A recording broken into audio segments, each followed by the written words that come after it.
बिस्मिल्लाहिर्रहमानिर्रहीम। अस्सलामु अलैकुम डियर व्यूअर्स। हमारा आज का टॉपिक है दौरान तालीम शादी करना कैसा है।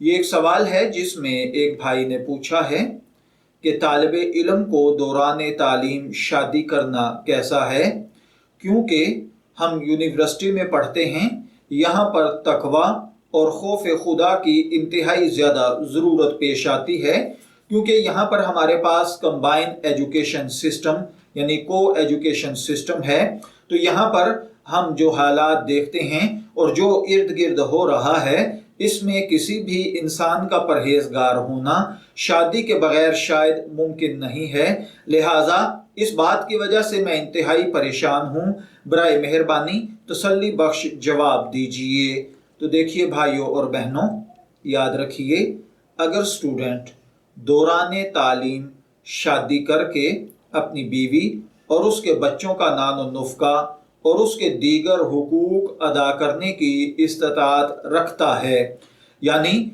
अगर उसकी कोई साइड इनकम है, कोई साइड ऑफ सोर्स है, या सोर्स ऑफ इनकम्स उसके ऐसे हैं, या वो ख़ानदानी तौर पर ऐसी जायदाद वरासत या कुछ ऐसा रखता है कि उसका तालीम के दौरान उसकी आमदन चलती रहती है, और वो इस दौरान अगर शादी करना चाहता है और वो अपने बीवी के और बच्चों के अखराजात गैरतमंदाना तरीके से बर्दाश्त कर सकता है, तो शादी करने में कोई हर्ज नहीं है। लेकिन अगर दौरान तालीम वो शादी करे और अखराजात न उठाने की वजह से उसको तालीम अधूरी छोड़नी पड़ दे, तो ये एक बहुत बड़ा मसला है। तो ऐसी सिचुएशन में उस भाई को चाहिए कि गर्म ग़िज़ा तर्क कर दे, अपने जज्बात को कंट्रोल करे, ज़्यादा रोज़े रखे।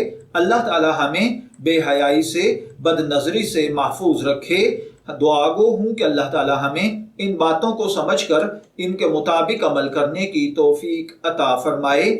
शब्बीर अहमद को इजाज़त दीजिए, फिर हाजिर होंगे किसी नए टॉपिक के साथ।